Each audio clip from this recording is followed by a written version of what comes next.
దేశమంటే మట్టి కాదోయ్ దేశమంటే మనుషులోయ్ అని గురజాడ అప్పారావు చెప్పిన మాటలను నిజం చేసేలా మొఘల్ సామ్రాజ్యం నుండి దేశం మట్టిని మనుషుల్ని హిందూ ధర్మాన్ని కాపాడుతూ మరాఠా సామ్రాజ్యంతో పాటు నేను కూడా ఎదురు చూస్తుంది ఈ రోజు కోసమే. మీ నమ్మకం మాకు తోడుంటే ప్రాణం కంటే ఎక్కువ దేశాన్ని ప్రేమించే వీరుడిగా యోధుడిగా నిలబడిన త్యాగమూర్తి ఛత్రపతి శివాజీ, ఆయన తరువాత ఆయన రక్తం పంచుకున్న సంభాజీ, వారసత్వాన్ని గౌరవించే కోడలు ఈసుభాయ్ లాంటి వారు కూడా దేశం కోసం పోరాడి నిలబడ్డారు. వారి త్యాగాలు దేశం మరువలేనివి.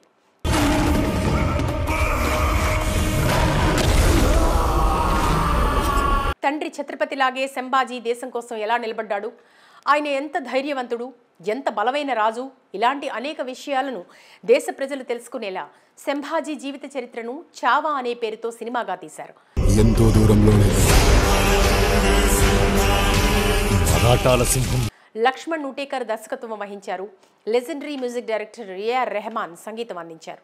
నటీనటులుగా వికీ కౌశల్, రష్మిక, అక్షయ్ ఖన్నా, అశుతోష్ రాణా, డయానా, వినీత్ కుమార్ సింగ్ తదితరులు నటించారు.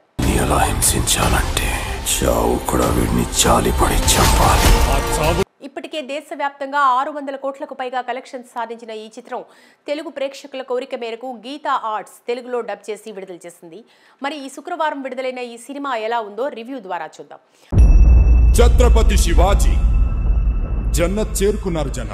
ముందుగా సినిమా కథ విషయానికి వస్తే అందరికీ తెలిసిందే. పోరాట యోధుడు, భరతమాత ముద్దుబిడ్డ ఛత్రపతి శివాజీ మహారాజ్ మరణం తర్వాత ఔరంగజేబ్ అలియాస్ అక్షయ్ ఖన్నా సంతోషిస్తాడు. దేశం మొత్తం తనదే అనుకుంటాడు. ఒక్కో సామ్రాజ్యాన్ని ఆక్రమించుకుంటూ వస్తాడు. చిన్న పెద్ద చూడకుండా అయిన వాళ్ళ శవాలని తొక్కుకుంటూ ఈ కిరీటాన్ని అందుకున్నాను. ఇక మిగిలింది మరాఠా సామ్రాజ్యం మాత్రమే.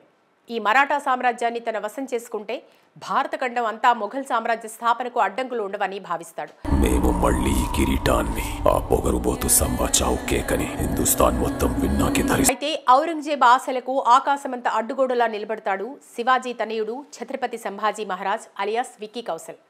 మరాఠా సామ్రాజ్యానికి వ్యతిరేకంగా ఎప్పుడు ఆలోచించినా చీల్చి చెండాడుతాను. హిందువుల నుంచి పన్నులు వసూలు చేసి దాచిన ఔరంగజేబ్ ఖజానాను తన వశం చేసుకుని ప్రజలకు తిరిగిస్తాడు సంభాజీ. దాంతో మరాఠా సామ్రాజ్యాన్ని కైవసం చేసుకోవాలని యుద్ధానికి బయలుదేరుతాడు ఔరంగజేబ్.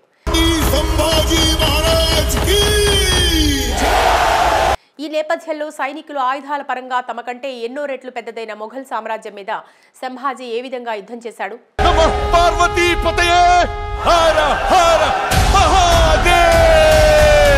సంగమేశ్వర దగ్గర సంభాజీ ఉన్న విషయాన్ని మొఘలులకు చేరవేసింది ఎవరు? కాషాయం రంగు ఎక్కడ కనిపించినా సరే ఎర్రగా మార్చి. సంభాజీ మొఘల్ సైన్యానికి చిక్కిన తర్వాత అతని భార్య ఈసుభాయ్ అలియాస్ రష్మిక ఏం చేసింది? చివరికి ఏమైంది?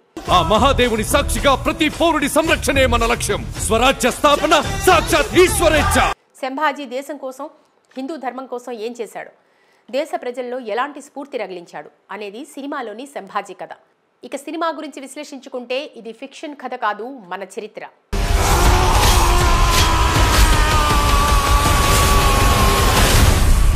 దేశానికి గర్వకారణమైన ఛత్రపతి శివాజీ వారసుల కథ, దేశం కోసం త్యాగం చేసిన పోరాట యోధుల కథ.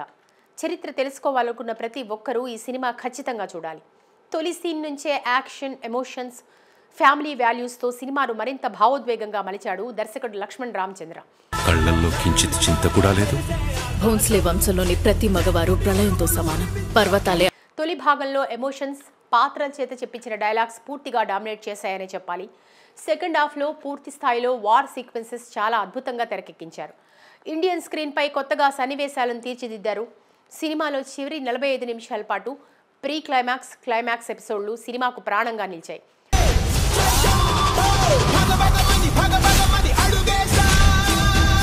సంభాజీ మహారాజ్, అతడి ముఖ్య నాయకుల చేత చెప్పించిన డైలాగ్స్ రోమాలు నిక్కబొడిచేలా ఉంటాయి.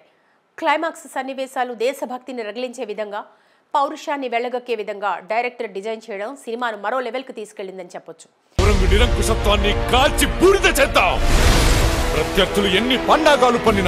పాత్రధారుల విషయానికి వస్తే సంభాజీగా వికీ కౌశల్ను తప్ప మరొకరిని ఊహించుకోలేం.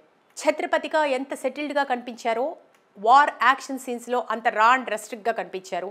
క్లైమాక్స్ ఫైట్ సీక్వెన్స్లో విక్కీ రుద్ర తాండవాన్ని బిగ్ స్క్రీన్లో చూస్తే వచ్చే మజానే వేరు. సమగ్ర మరాఠా సామ్రాజ్యం ఔరంగజేబ్గా అక్షయ్ ఖన్నా, సంభాజీ భార్య ఈసుబాయిగా రష్మిక వారి పాత్రలకు 100% న్యాయం చేశారు. మిగిలిన వాళ్ళు తమ పరిధి మేర నటించారు. ఇక సాంకేతిక అంశాలు చూసుకుంటే లక్ష్మణ్ ఊటేకర్ సంభాజీ మహారాజ్ వీరత్వాన్ని చాలా కన్విక్షన్తో ప్రజెంట్ చేశారు. ప్రతి ఫ్రేమ్ విజువల్ వండర్గా ఉంటుంది. ఆ చావున్న గాలిగజ్జె కట్టి రుద్రతాండవం చేస్తానవరా. ఏఆర్ రెహమాన్ సంగీతం బాగుంది. ముఖ్యంగా బ్యాక్గ్రౌండ్ స్కోర్ మాత్రం నెక్స్ట్ లెవెల్. యాక్షన్ సన్నివేశాలు గూస్ బంప్స్ తెప్పిస్తాయి. రిషి విర్మాని, ఇర్షద్ కమీల్ డైలాగ్స్ ఆకట్టుకుంటాయి. ఎడిటింగ్ వర్క్, నిర్మాణ విలువలు ఆకట్టుకున్నాయి. సినిమాలోని విజువల్స్ చాలా గ్రాండియర్గా కనిపిస్తాయి. సౌరభ్ గోస్వామి సినిమాటోగ్రఫీ బాగుంది. కానీ నీ చావు మొఘల్ సామ్రాజ్య పతనానికి పునాది. ఓవరాల్గా ఈ సినిమాను ప్రతి ఒక్కరూ చూసి మన చరిత్ర గురించి తెలుసుకునే విధంగా, మన దేశం ఎంత గొప్పదో, దేశం కోసం రాజులు ఎన్ని త్యాగాలు చేశారో, ముఖ్యంగా ఛత్రపతి వంశస్థులు తమ ప్రాణాలను దేశం కోసం, హిందూ ధర్మం కోసం ఎలా అడ్డుపెట్టారో తెలియాలంటే ఈ సినిమాను ఖచ్చితంగా చూడాలి. దేశం కోసం ప్రాణాలు అర్పించిన వీరుల త్యాగాలు గుర్తించాలి.